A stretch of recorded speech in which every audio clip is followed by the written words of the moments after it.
Assalamualaikum warahmatullahi wabarakatuh. Selamat pagi anak-anakku yang soleh dan solehah. Bagaimana kabar kalian pada pagi hari ini? Bu Guru berharap kalian beserta seluruh keluarga selalu dalam keadaan sehat walafiat. Amin amin ya robbal alamin. Anak-anak, pesan Bu Guru jangan lupa untuk senantiasa melaksanakan sholat wajibnya 5 waktu ya. Dan jangan lupa pula sebelum pelajaran daring dimulai, kalian juga sudah melaksanakan sholat duha terlebih dahulu. Oke anak-anak, pada pelajaran daring pada pagi hari ini kita akan belajar tematik subtema 1, pembelajaran 1, yaitu tentang ciri-ciri makhluk hidup.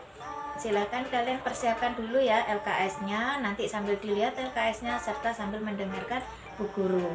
Nah, di situ akan Bu Guru terangkan yaitu tentang makhluk hidup. Anak-anak tentunya sudah tahu kan apa saja toh makhluk hidup itu? Ya, 1 manusia, 2 hewan, 3 tumbuhan.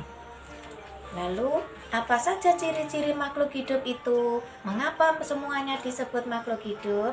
Nanti akan kita pelajari lebih lanjut. Akan tetapi sebelum ini dilanjutkan, mari kita menyanyi terlebih dahulu supaya kalian lebih bersemangat. Nah, di situ ada SPDB halaman 7.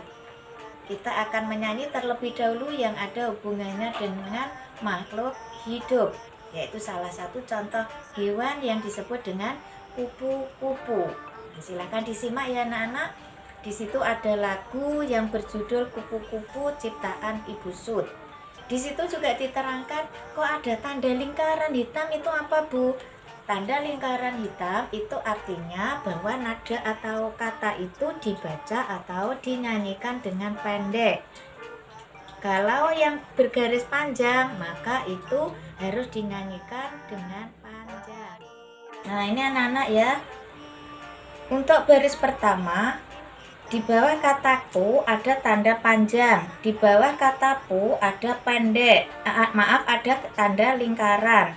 Begitu seterusnya, maka akan dibaca pu pu pu pu yang lucu.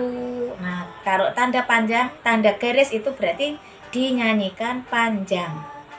Ku pu pu pu yang lucu. Gitu ya. Nah, untuk lebih jelasnya silahkan kalian simak apa yang dinyanyikan Bu Guru di samping. Kupu-kupu yang lucu, kemana engkau terbang?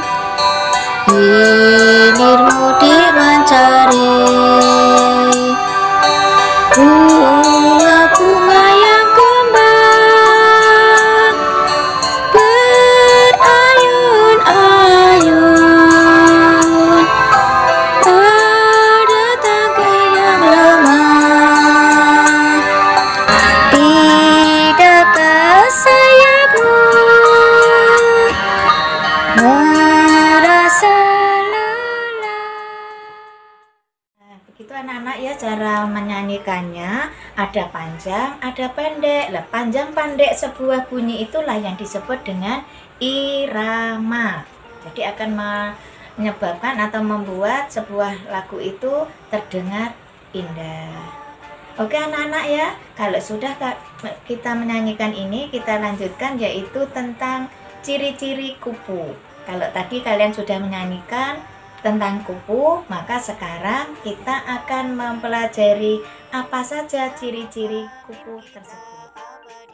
Nah anak-anak, sebelum kita belajar tentang ciri-ciri seekor kupu, akan Buling terangkan dulu yaitu tentang ciri-ciri makhluk hidup yang hampir sama semuanya antara manusia, hewan, dan tumbuhan. Oke, ini disimak ya anak-anak. Ciri-ciri makhluk hidup yang pertama yaitu bernafas. Bernafas itu mengambil oksigen, mengeluarkan karbon dioksida. Yang kedua, bahwa makhluk hidup itu membutuhkan makan dan minum. Contoh, Bu, hewan apa bisa membutuhkan makan dan minum?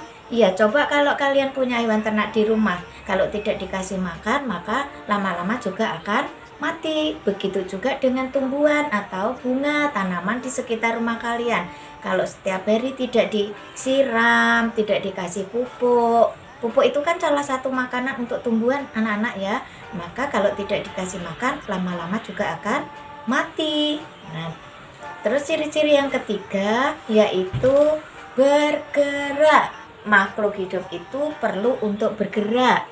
Bergerak itu bermacam-macam. Ada yang bergerak menggunakan kaki, yang disebut dengan berjalan.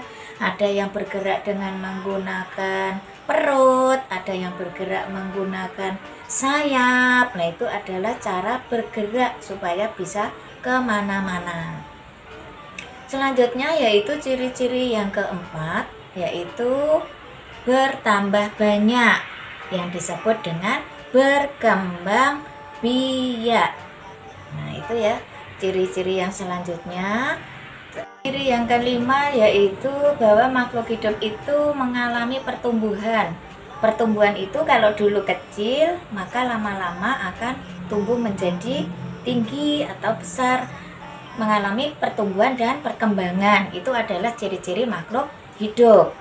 Terus yang terakhir yaitu ciri-cirinya bahwa makhluk hidup itu peka terhadap rangsang atau yang disebut dengan iritabilitas. Bagaimana makhluk hidup itu jika terkena panas atau ada udara dingin, maka makhluk hidup itu akan bertingkah bagaimana atau akan melakukan apa. Lah itu yang disebut dengan iritabilitas.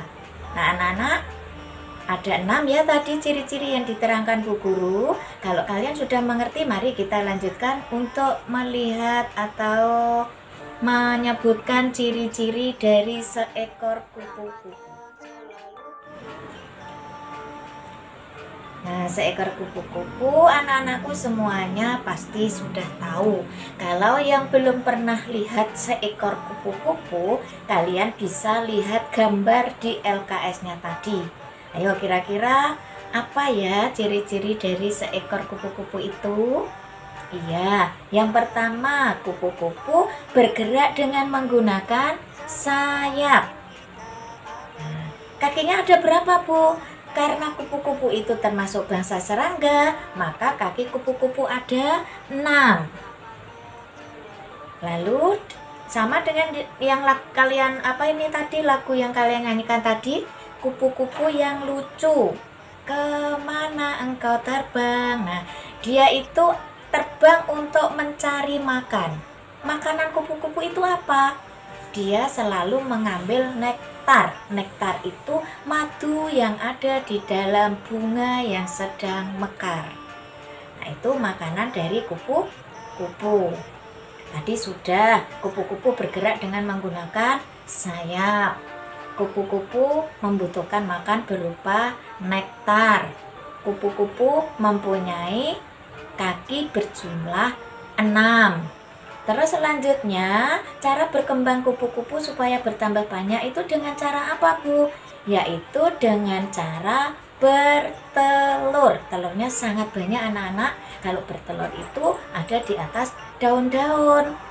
Nah, untuk selanjutnya, kalian anak-anak ya, telur kupu-kupu itu sangat banyak sekali, bahkan sampai ribuan. Nah, selanjutnya bagaimana Bu cara menulis angka jumlah telur kupu-kupu itu? Misalnya saya mempunyai seekor kupu-kupu yang bertelur sebanyak 1000, maka bagaimana cara menulis 1000 dalam bentuk angka?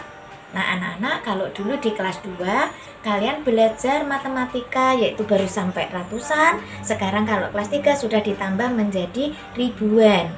1000 jika ditulis dalam lambang bilangan, maka ditulis 1.000, dibaca 1000. Kalau Bu Guru menyebut 1500, bagaimana cara menulis lambang bilangannya? Yaitu 1.500. Nah, gitu anak-anak ya cara menulis lambang bilangan. Lalu Bu, misal saya punya 4 ekor kupu-kupu. mempunyai telur yang berbeda-beda. Bagaimana cara mengurutkan jumlah telurnya? Maka bisa disusun berdasarkan dari yang terkecil atau dari yang terbesar. Misal, Bu Guru mempunyai 4 kupu-kupu. Kupu yang pertama mempunyai telur berjumlah 2000. Kupu yang kedua mempunyai jumlah telur 1000. Kupu yang ketiga mempunyai jumlah telur 4000. Kupu yang keempat mempunyai jumlah telur 4000. Nah, kalau disusun berdasarkan dari angka yang terkecil ke yang terbesar, maka yang paling pinggir sendiri, yang paling kiri sendiri adalah angka yang nilainya paling kecil, yaitu angka 1000. Habis 1000, 2000. Habis 2000, kupu yang ketiga yaitu 3000, dan yang terakhir paling belakang sendiri adalah yang telurnya paling banyak yaitu 4000. Tapi kalau pertanyaannya dibalik sama Bu Guru, coba sebutkan kupu-kupunya berdasarkan telur dari yang terbanyak terbesar menjadi terkecil. Maka disusunnya dibalik anak-anak. Yang paling pinggir sendiri, yang paling kiri sendiri, yaitu angka yang paling besar nilainya, yaitu angka kupu yang nomor 4. Telurnya 4000, 3000, 2000, 1000. Demikian anak-anak, mengerti ya kalian ya? Ini cara mengurutkan lambang bilangan. Jadi untuk kelas 3 kalian sudah bertambah ilmunya lagi, yaitu mempelajari tentang ribuan. Oke anak-anak, hari ini kalian sudah belajar tentang makhluk hidup, yaitu tentang ciri-ciri makhluk hidup, apa saja yang termasuk makhluk hidup, bagaimana cara menyanyikan lagu kupu-kupu, apa itu irama, bagaimana ciri-ciri seekor kupu-kupu, sudah kalian pelajari semuanya. Kalau ada yang kurang paham, nanti bisa ditanyakan ke Bu Guru. Jangan lupa nanti tugasnya di-share Bu Guru di WA kalian. Oke, jangan lupa ya Nana, nanti tugasnya dikirim Bu Guru. Jangan lupa tetap semangat, jaga kesehatan senantiasa. Salam sehat, dan Bulim akhiri pelajaran pada pagi hari ini. Sampai ketemu besok lagi. Nun wal kolami wa mayasturun. Wassalamualaikum warahmatullahi wabarakatuh. Hingga sampai akhir, semoga